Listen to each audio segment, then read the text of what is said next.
ден и од мене стартува предновогодишното издание на магазинот за родителство 0+ месеци на телевизија Телма.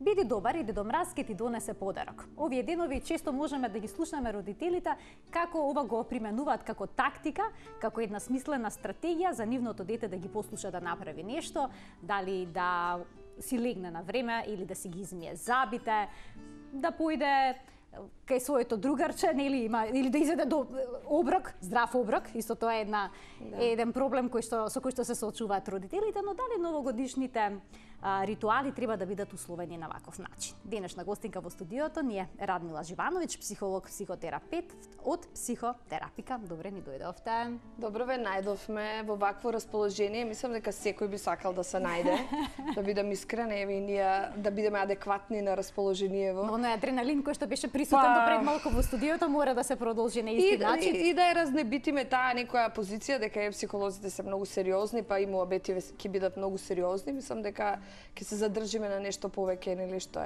е некако врзано со празнициве, празнување во... Така, дали Дедо Мраз им носи подароци само на добрите деца? Можеме да ги слушнеме родителите во овој период од годината како ги условуваат децата на таков начин, дали подароците за Божик и за Нова година всушност треба да бидат награда за добро однесување? Дали е тоа применлива стратегија, прифатлива? За мене лично од она што, нели, во мојата работа се покажало дека не е секогаш најдобра стратегија, бидејќи во принцип, посебно децата, кога се дел од семејството, некако се предпоставува дека треба да бидат безусловно прифатени, дека овие празници се празници за сите, а не се само за добрите деца или добрите семејства. Така да на некој начин, ако кажеме дека подарокот е за доброто дете, само некој градиме некој мит дека, нели, веселбата, радоста, она што ги прати овие празници се наменети само за оние кои што заслужиле. Што заслужиле, нели, мерката ја дава родителот на крај од денот. И замислете сега семејство со 2-3 деца и сега едното како ќе знаат они колку повеќе заслужило или не заслужило. Тоа ќе створи едно незадоволство кај децата, затоа што ќе има нели основа да се споредуваат, кој бил добар, кој не бил толку добар, да децата кои што навидум не биле доволно послушни да се повлечат, да се обеспокојат, да не веруваат во она што е радост, семена, празнична, празнување и некако да се фиксираат на она како они се лоши, како не направиле она што очекувано од нив, така да ја не би се сложила тука. Сметам дека ако зборуваме за празнициве, значи дека треба поклон да добие секој. Но доколку родителите се одлучиле да го почитуваат правилото послушност, подарок, доколку имаат повеќе деца во семејството, 2-3, што да направат во таква ситуација? Дали да ги наградат со подарок поделката оние што биле послушни, а да не добијат подарок останатите? Сега зборуваме за доследност. Значи никако. Доследноста може да се донеси на еден поинаков начин. Не мора да биде поврзан со подарок поделката, баш поради особено за Нова година. Особено за Нова година, особено кога сите добиваат подарок, кога не постои надвор од семејството, некоја меродавна, некој критериум да каже кој бил добар, кој бил лош, а ние се обидуваме некако да се протнеме под тие стандарди на... И се замислете некое дете во некое семејство нема никакви такви правила за послушно, добро, а во други семејства многу стриктно се држат до тие правила и на крајот детето останува без спокојот, мирот, радоста која што ги нуди празнициве. Јас искрено сметам дека да, родителите треба да бидат доследни, но не со вакви значајни моменти врзани за празници кои што сите ги празнуваат, во семена атмосфера во која што сите треба да се радуваат. Значи не мислам дека треба толку стриктно доследноста тука да ја држат. А дали се тоа може да биде проблематично, бидејќи детето без разлика дали послушало или не, сепак за Нова година ќе добие подарок? Значи, тоа е интересното што кај нас, нели, како девек сме доследни, а на крајот испаѓа дека уствари секој ќе добие подарок и така си ги погазуваме, практично си ја погазуваме доследност и ствараме уште по несоодветен ефект. Практично нема ни да ни веруваат нареден пат кога ќе речеме дека, нели, нема да добијат подарок заради тоа и тоа, нема ни да ни веруваат, ќе не остават да се излаеме, а потоа ќе го добијат пак нивното. Значи, повеќе би одила кон тоа да таа доследност да се спроведе баш на тој начин. Значи, да се даде поклон, можеби не да се зајдува со поклоните, туку да се даде поклон, да биде поклон сразмерен на она што одговара на детето, на она што е негова желба, стварно не нешто што е невозможно и за самото семејство, значи да се сведат тие поклони во рамките на возможностите на семејството, но сепак да биде нешто кое што ќе го израдува детето. Така, ќе зборувам и за видовите на поклони, сето она што децата го бараат, многу често е нели нереално и се коси со можностите на родителите, но тоа се случува. Сепак, доколку родителите често ја повторуваат фразата биди послушен, за да добиеш пакетче или подарок, дали треба да чувствуваат грижа на совест, што тоа го применуваат како тактика за нивното дете да биде послушно? Бидејќи еве од разговорот произлезе дека празничните ритуали не треба да бидат условени на никаков начин. Па они секако ќе чувствуваат вина поради тоа што нели вовеле некаков таков критериум кој што подоцна не можат да го испочитуваат ни самите, затоа ќе видат како другите 2 деца или 3 деца или цело мало нели комшилук се радува, нивното дете едноставно е, како да кажем, изгаснато и нерасположено и нели на некој начин не го добило тоа што го заслужува и тогаш ќе потклекна, тоест по тој социјален притисок или семеен притисок ќе се почувствуваат и они виновни самите да ајде реда ради да го нели избришеме ова се што било претходно и практично се ствараат поголеми проблеми за себе и за релацијата што ја града со своето дете. Моето искуство е такво, дека всушност често пати родителите потклекнуваат под некои фамилиарни притисоци и замислете они воведуваат некои критериуми, а по широкото семејство, баби, дедовци, некој кој што се надпреварува за љубовта на нивното дете, им ги руши буквално сите нивни доследности. Тоа е многу често. И на крајот завршуваме со изфрустрирани родители. Значи, кој е подарокот ти за нив за нова година? Да, децава им велат, нели, можам да бидам добар за дедо и за баба, за тебе не можам да бидам добар. Значи, ќе одам кај дедо и кај баба, нив повеќе ги сакам. Значи, така се ствараат самите, кога не ги предвидуваат или не ги антиципираат можните ефекти на тоа што ќе го воведат како една вид на дисциплинска мерка за празнициве, а посебно кога сите влегуваат за празнициве, цело семејство влегува во. Не можеш ти тој собраќај да го контролираш. И сега кога воведуваш мерки во собраќај кој тешко се контролира, можеш тука да се изгубиш. Практично да останеш на крајот многу силно изфрустрирана како родител. И сите твои принципи да останат изгазени не со намера, не со цел, но едноставно затоа што празниците носат таква некоја, нели, потреба за подарување, за дарување. Во овој дел на емисијата ќе им дадеме можност и на гледачите да учествуваат со нивни прашања во градењето на концептот на денешното издание на магазинот за родителство 0N+. Зборуваме за новогодишните подароци, за дарувањето, за благодарноста кај децата, за тоа Дедо Мраз дали секогаш им носи подароци само на оние кои што се послушни. Телефонскиот број на телевизија Телма е 3076 677. Гостинка во студиото ни е Радмила Живановиќ, психолог, психотерапевт од Психотерапика.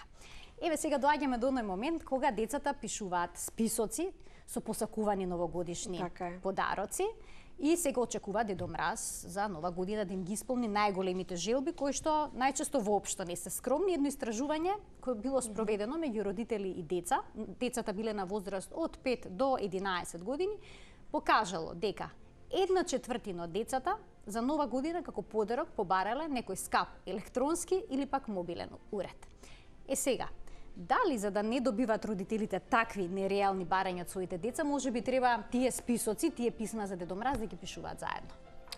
Па, искрено да ви кажам, тоа е една убава пракса за мене, за да не само да се види што да купам или да подарам на своето дете, туку едноставно да се разговара за реалноста на нивните желби и потреби.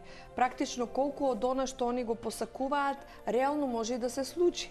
Колку од тоа што го посакуваат е премногу или е премалку, или ме разбирате.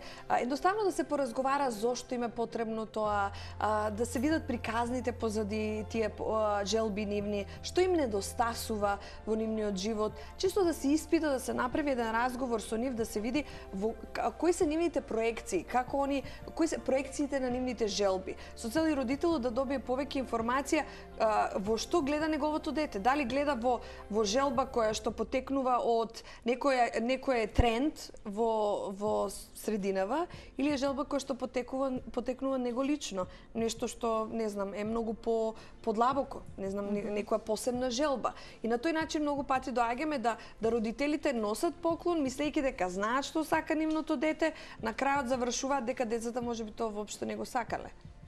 Така да убаво е, јас се согласувам дека треба да има да седнат заедно и уште да нешто. Разговараат. И уште нешто. Не само детето да ги каже своите желби. Треба и родителот да ги напише своите желби на лист. Да разговара, детето да има малку чувство за што посакува родителот во 2019. Да види дека уствари не е само некој предмет, туку е нешто што сака да му се деси како настан или да стане некого во 2019. Потоа желбите негови исто да се трансформираат, да разговараат како желбите не мора да бидат само нешто што они ќе го добијат, туку нешто што во 2019 ќе имаат можност да го посакуваат, да го реализираат, нели?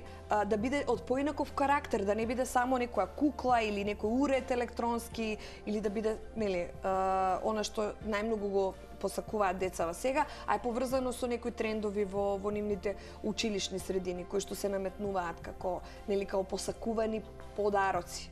Радмил, имаме гледач на линија, да го вклучиме во програма. Добар ден. Добар ден. Кој се јавува? Весна на телефон. Имам едно прашање за психологот. Ако може, малку е надвор од тема, ама ипак колку толку поврзано. Вака, имам 2-годишна керка и 4-месечно синче. Сега керката од 1 месец од кога се роди синчето покажа преголем страф од се живо што постои, па еве Дедо Мраз е споменат во темата и од Дедо Мраз што претходно, значи ги гуска, ги сака. Сега се плаши буквално од тропање на врата и тоа викнува да плаче. Се плаши од пискање, се плаши од луѓе од се живо се плаши. Што може да е тој страф? Дали и баш и за Дедо Мразов прочитав, значи од преправени луѓе што претходно премногу ги сакала. Дали е некако поврзано со бебето или нешто што можам да направам во врска со тоа? Ви благодарам што се вклучивте во програма. Еве, еден проблем. Меѓу другото, пред новогодишен страф од Дедо Мраз и слично. Па, јас сум, ако детето јасно изјавува дека му е страф од Дедо Мраз, да не се форсира да се става во ситуации кои што, нели, навистина би го актуализирале тој страф. Очигледно, можно е да постои некоја реакција како резултат на добивање на принова во семејството.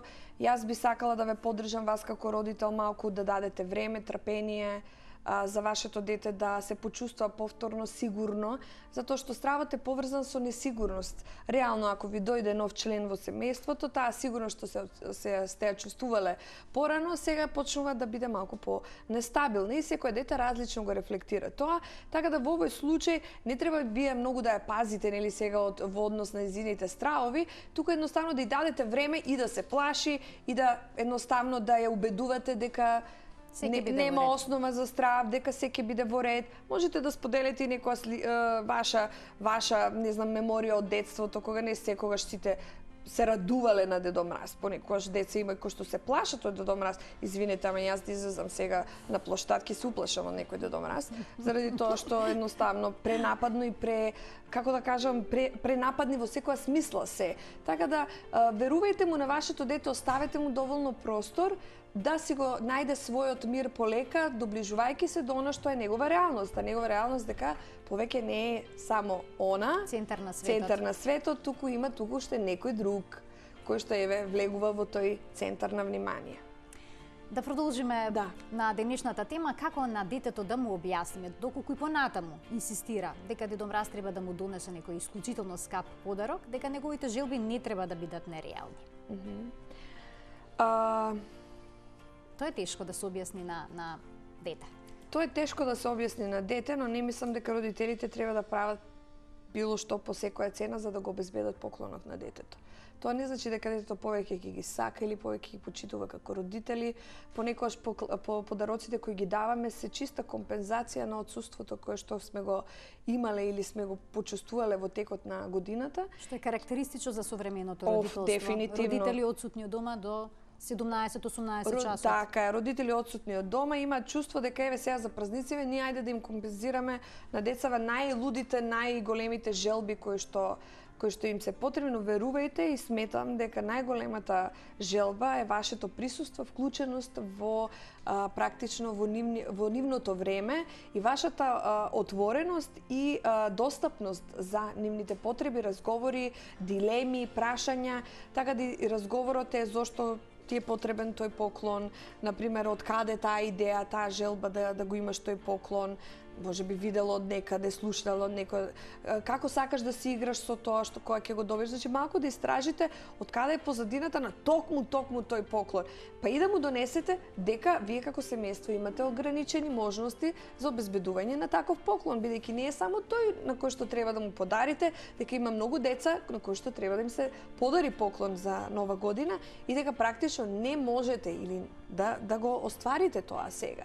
Но дека и постојат други поклони кои што нели исто така би биле можни, така да разговарајте и за другите опции. Но никогаш не исклучувајте кои се вашите ограничувања. Семејствата не се без ограничувања, вклучително и без финансиски ограничувања. А дали децата секогаш се радуваат само на скапи подароци или некогаш може да се израдуваат многу повеќе на нешто што е ситно или кое што воопшто не е скапо? Еве Марија, за тебе имам сега подготвено еден магичен молив. Прекрасен подарок. Еден магичен молив, ама тој не е обичен, тој е магичен, заради тоа што може да црта во најразлични бои. И еве, ова е еден од поклоните кој што ја лично во овие 3 месеци го тестирав кај деца и видов дека реално какви бе реакциите? Прекрасни, нуди многу забава, ги става во позиција да цртаат, да истражуваат што се комбинации може моливот да даде, така да со моливот можете многу да направите, заради тоа што едноставно... Значи добра идеја за новогодишен подарок. Да. И едноставно... Молив на кој што е прикачена една снегулка, моливот црта во најразлични бои. Навистина одлично. И така црта во најразлични бои и они се фасцинирани практично... Златно, црвено, сино. Така, они се фасцинирани како тоа еден молив може да даде толку многу колорит и едноставно ова можете да го подарите на децата со кои што се дружат со вашето дете, така ќе створите една заедничка чувство на заедништво и они ќе седнат веднаш ќе почнат да цртаат. Да го тестираат моливот, да видат што може да прави, да видат кој цртеж ќе биде најдобар, дури и за нас возрастливе е возможно. Видам како можам се добоја. Да, замисли, почува со една боја, завршува со друга боја. Ние се фасцинираме веќе 5 минути со моливот. Сакам да кажам колку понекогаш е потребно да се седне и да се види дека не секогаш најголемите подароци практично може да го возбудат детето и да го најважна идејата. Така е, најважна е идејата и најважно е што е адекватно во тој период. Сигурно ако му го дадете ова на дете кое што нели уште не е толку во цртањево, ова е добро за основци, значи за некои кои што интензивно цртаат на училиште. Исто може да биде дури и за адолесценти, затоа што ќе ги провоцирате, посебно оние кои што имаат развиено таков осет сенс, ќе ги провоцирате малку повеќе да се вклучат во она што е нивна уметничка креативна страна и аспирација. А како да ги научиме децата да се радуваат на подароците, бидејќи знаат да добијат подарок, после 5 минути да го заборават и ништо да не им значи, или има уште една ситуација да добијат подарок, да го погледнат, да речат од некој близок пријател, да е тој подарок од роднини или слично, да речат зошто си ми го купил ти мене ова воопшто не ми се допаѓа, или имам вакво, ова ми е дупликат. Како да ги научиме децата позитивно да одреагираат на примениот подарок? И да се израдуваат дури кога не се навистина среќни од подарокот. Јас мислам дека децата се претоварени со подароци, посебно околу празници и за родендените. Значи, премногу подароци на кои попрво да се радуваат, како да реагираат. Така да сметам дека треба, обемот на подароци не може да одржува постојана иста радост кај детето, заради тоа што, за разлика од тоа, кога подароците се даваат по соодветно време. Не сите одеднаш, не сите веднаш. Значи, кога се даваат, како да кажам, стратегиски намерно распределени, за да на некој начин го одржуваат жив тој интерес за подарокот. Видете, и на вас да ви дадат некој подарок кој што не ви се допаѓа, ние пошто ќе изглумиме како возрастни не ми се допаѓа, но нели научени сме со текот на времето да бидеме на некој начин социјално адекватни, прилагодени, додека децата го развиваат тој осет и не треба да им се лутиме никако возрастен кој што дава поклон, никако возрастен нели кој што на некој начин е родител, дека изреагирале на несоодветен начин. Нивната реакција е искрена. Не можеме ние се да им погодиме на децата. Нели нормално. Во случајов ако не им се допаѓа, тоа не е наша навреда дека не сме го погодиле подарокот, нареден пат ќе посветиме повеќе време да видиме што е тоа, да не предпоставуваме што би можело да биде, малку повеќе да истражиме доколку сакаме детето да се израдува на подарокот и најбитното е изненадувањето. Приказната за изненадувањето. Како вие ќе направите детето да се изненади, да се возбуди и да го бара подарокот кој што вие сте му го спремиле. Они сакаат игра, сакаат да бидат, како да кажам, да бидат возбудени од самиот чин на наоѓање на подарокот. Каде се крие? Сега да го најдеме. Времето, тоа пролонгирано време, тоа го викаме пролонгирана гратификација, тоа е задоволување, е многу битно во тоа децата да, кога ќе го добијат поклонот, они навистина се израдуваат на тој поклон. Сега, ако не им се допаѓа поклон, видите, ние мораме да имаме една отвореност, ако на децата не им се допаѓа поклон, да зборуваме за на кого би го подариле они тој поклон или кој смета дека може да го добие тој поклон, бидејќи има многу деца кои што навистина за Нова година па и немаат поклон, немаат можност за поклон. И сосема на крај, како да ги научиме децата да сакаат во иднина да подаруваат? Дали е тоа поврзано со односот на родителот кон децата, мотивирањето и слично? Ако родителот дели, ако родителот моделира некое делење, споделување, дарување, тогаш и детето сигурно ќе го прави тоа. Не можеме ние да очекуваме детето да дели, а ние воопшто ништо да не превземаме во однос на тоа. Значи, кога јас правам поклони, јас се внесувам во тие поклони и посебно за секој размислувам што би го направило некого среќен. Тоа моето дете го гледа, се вклучува со мене во правењето на поклоните и така се развива една пракса на поклонување, подарување, смислување, стратегија, како што да се даде за другиот да се направи радосен и задоволен. Тоа се учи преку родителите. Не можеме да очекуваме децата сами да го научат тоа. Така. Радмила, ви благодарам што бевте денеска дел од Нова М+, прекрасна тема и што ни покажавте дека разговорот со психологот не мора секогаш да биде сериозен. И многу брзо ни летна времето, не знам, секогаш брзо ни лета времево, најверојатно заради тоа што е предпразнично време кое што полека сака да се замине, а ние некако се уште го држиме така активно и весело и расположено. Така ти благодарам и на тебе и на твојата емисија што ги отвара широм вратите за да докажеме дека психолозите не се толку сериозни професионалци. Уште едно благодарам. Среќни новогодишни празници, се најубава во новата 2019-та. А ние почитувани тука го закружуваме денешното издание на емисијата. Повторно се гледаме во понеделник. Пријатно.